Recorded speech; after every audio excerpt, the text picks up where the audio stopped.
bulldozer មិនមែនរុញដីបានដោយសារតែកម្លាំងម៉ាស៊ីនតែមួយមុខទេប៉ុន្តែវាប្រើល្បិចបោកបញ្ឆោតរូបវិទ្យាទស្សដីអ្នកទាំងអស់គ្នាសាកស្រមៃមើលរូបភាពគ្រឿងចក្រ bulldozer ទម្ងន់40តោនកំពុងរុញគំនរបេតុងនិងដីដ៏មហិមាដែលធ្ងន់ជាងខ្លួនវាឆ្ងាយណាស់មនុស្សភាគច្រើនគិតថាវាធ្វើទៅបានដោយសារកម្លាំងម៉ាស៊ីនវាធ្វើទៅបានដោយសារតែម៉ាស៊ីនវាធំខ្លាំងប៉ុន្តែការពិតទៅគឺផ្ទុយស្រឡះម៉ាស៊ីន bulldozer យក្សខ្លះមានកម្លាំងសេះប្រហាក់ប្រហែលនឹងឡានស្ពណ៌ដែលអ្នកទិញនៅហាងដែរចុះហេតុអ្វីបានជាឡានស្ពណ៌រុញដីមិនទៅតែ bulldozer រុញបានអាចកំបាំងមិនមែននៅលើកម្លាំងទេតែវាស្ថិតនៅលើល្បិចទី1គឺជាការលះបង់ល្បឿនដើម្បីដូរយកកម្លាំងរុញម៉ាស៊ីន bulldozer វិលរាប់ពាន់ជុំក្នុង1នាទីដែលធ្វើឲ្យកង់ច្រវាក់ដើរយឺតបំផុតវាដូចជាអ្នកជិះកង់ឡើងភ្នំហើយប្រើលេខទាបបំផុតអញ្ចឹងអ្នកធាក់លឿនតែជើងប៉ុន្តែវាទៅមុខតិចតែវាមានកម្លាំងខ្លាំងអាចឡើងភ្នំបានល្បិចទី2គឺជើងឬយើងអាចហៅមួយទៀតបានថាខ្សែច្រវាក់ចាក់ទោះវាមានទម្ងន់ធ្ងន់ដូចផ្ទះមួយខ្នង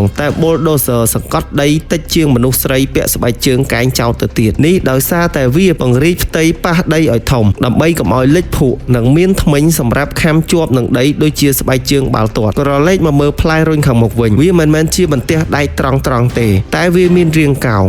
ងនេះជួយឲ្យដីវិលឡើងលើដែលជួយកាត់បន្ថយកម្លាំងរុញបានយ៉ាងច្រើនអ្នកបើកបរជំនាញមិនមែនបុកគំនរដីចំទេពួកគេប្រើប្រាស់ផ្លែរុញដើម្បីចិតដីម្ដងមួយស្រទាប់